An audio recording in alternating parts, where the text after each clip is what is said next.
Yo tengo una duda existencial que seguramente tú también has tenido. Siempre escuchamos que el autismo tiene una base genética y ambiental. Este es un consenso que se ha repetido en libros, congresos, en los medios. Pero yo me pregunto, si la carga genética ya está, ¿el ambiente puede realmente determinar si un niño será o no autista? Porque si la carga genética está presente, ¿qué tanto puede hacer el ambiente? ¿Puede un niño con la predisposición genética no ser autista solo porque el ambiente fue favorable? ¿O es la genética la que manda?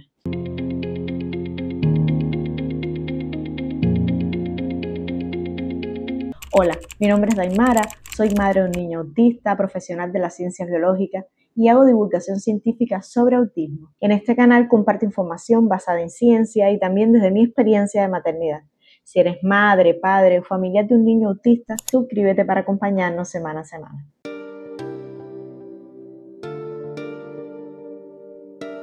Escuchamos una y otra vez que es que la madre se estresó en el embarazo, es que vivía en un país contaminado, es que tomó tal medicamento, es que tuvo diabetes gestacional, pero ¿esos factores de verdad determinan si alguien será autista? ¿O lo que realmente importa es la genética que se hereda? En 2019 se publicó uno de los estudios más grandes jamás realizados sobre autismo. Se analizaron más de 2 millones de niños de 5 países: Suecia, Dinamarca, Finlandia, Israel y Australia. ¿Y qué encontraron? La heredabilidad del autismo se estimó en alrededor del 80%. Los llamados efectos maternos no genéticos, como por ejemplo el estrés, las infecciones, el entorno durante el embarazo, aportaban menos del 1%. En esta figura vemos el diseño experimental que usaron los investigadores para analizar cuánto influye la genética y cuánto el ambiente en el autismo. La A representa el efecto genético aditivo, es decir, la heredabilidad. La C es el ambiente compartido, lo que los miembros de una familia tienen en común, como por ejemplo la casa, el colegio. La M sería el efecto materno, lo que la madre podría aportar más allá de los genes que transmite, como por ejemplo las condiciones del embarazo. Y la E es el ambiente no compartido, las experiencias únicas de cada individuo, como una infección, una complicación al nacer. A la derecha aparecen distintos grupos de parentesco que se compararon en el estudio. Por ejemplo, los gemelos idénticos comparten el 100% de la carga genética. Los gemelos no idénticos y los hermanos comparten la mitad, un 50%, y los primos comparten un 12,5%. Al comparar cuánta similitud hay entre gemelos, hermanos o primos, los investigadores pueden calcular qué tanto del autismo se explica por genética y qué tanto por ambiente compartido o por las experiencias individuales, y si había además un efecto materno extra. En esta figura vemos los resultados de cuánto influye la genética en el autismo, aquí comparando distintos modelos y distintos países. Por ejemplo, en la primera columna aparecen los modelos que se analizaron: la genética más ambiente no compartido, la genética más el ambiente compartido y el no compartido, y la genética más ambiente compartido, el efecto materno y el ambiente no compartido, es decir, todos los factores que estaban evaluando. En la columna de en medio estarían los porcentajes de variación explicados por la genética. ¿Cuánto influye la genética? Junto con su intervalo de confianza, que es lo que se encuentra a la derecha, esta barra de la derecha. Lo más importante aquí es que, sin importar el modelo o el país, la genética siempre explica una gran parte de la variación, que se estima alrededor del 80%.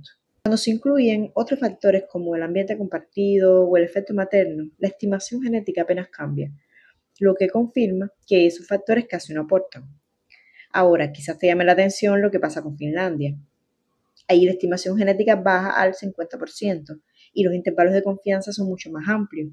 ¿Pero qué significa esto? No es que Finlandia el ambiente tenga más peso, lo que ocurre es que la corte finlandesa, es decir, la cantidad de individuos que se tomaron para el estudio, era mucho más pequeña que la de Suecia o Dinamarca, con menos gemelos, menos familias en el registro, y los cálculos, por supuesto, se vuelven más inestables y las cifras fluctúan más. Pero cuando se combinan todos los datos de los países nórdicos, que serían más de 2 millones de individuos, la heredabilidad vuelve a ser estable. Esto significa algo muy contundente. Una madre podría haber tenido a su hijo en Suecia, en China, en Chile, y si esa carga genética estaba presente, ese niño iba a ser autista igual. No había nada en el ambiente que pudiera borrar o evitar esa genética. Entonces, ¿dónde entra el ambiente?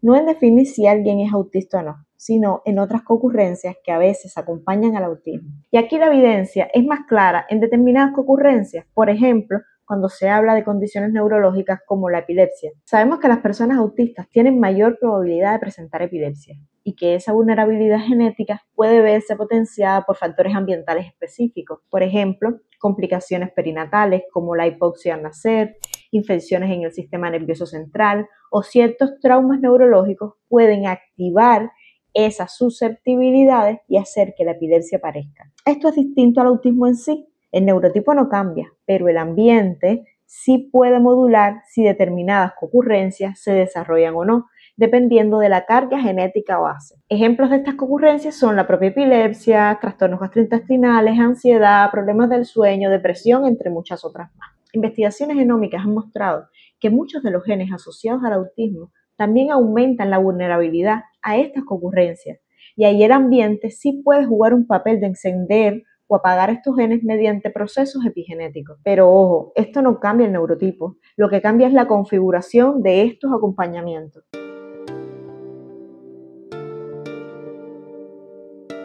Otro punto interesante, cuando ya hay un hijo autista en la familia, la probabilidad de que un hermano menor también sea autista aumenta significativamente. Este estudio muestra que mientras en la población general hablamos de alrededor del 1 al 2%, en hermanos menores de niños autistas las probabilidades suben entre un 10 y un 20%. Y si en una familia hay 2 hijos autistas, las probabilidades de que un tercero también lo sea puede llegar a más del 30%. Esto no lo explica el ambiente, esto refleja la fuerza de la carga genética. Puede pasar que alguien herede cierta predisposición genética y aún así no sea autista.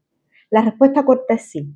La genética funciona en probabilidades, no en sentencias absolutas. Un niño puede heredar variantes que predisponen, pero si la carga no alcanza un umbral suficiente, este niño es neurotípico. Pero si ese umbral se supera, ningún ambiente lo cambia. El ambiente sí influirá en cómo vive esa persona autista, en si necesita más o menos apoyo, si tendrá más o menos concurrencias e influir sobre su calidad de vida. Por eso, cuando escuchas que el ambiente influye en el autismo, sí, el ambiente podría influir en el desarrollo de determinadas concurrencias, en su calidad de vida, en los niveles de apoyo, pero no determina ser o no ser autista. El autismo es, ante todo, un neurotipo con una base genética muy fuerte, y entenderlo así nos ayuda a dejar atrás las culpas hacia las madres y mirar el autismo con más respeto y claridad científica. Me encantaría saber qué opinas de todo esto. ¿Tú también habías tenido la duda sobre la genética y el ambiente en el autismo?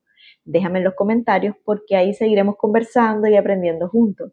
Y si este video te ayudó a ver el autismo con más claridad y sin culpa, suscríbete al canal, activa la campanita y compártelo con otras familias que probablemente también necesiten esta información. Aquí encontrarás información científica explicada de una manera sencilla, cercana, siempre con respeto hacia las personas autistas. Nos vemos en el próximo video.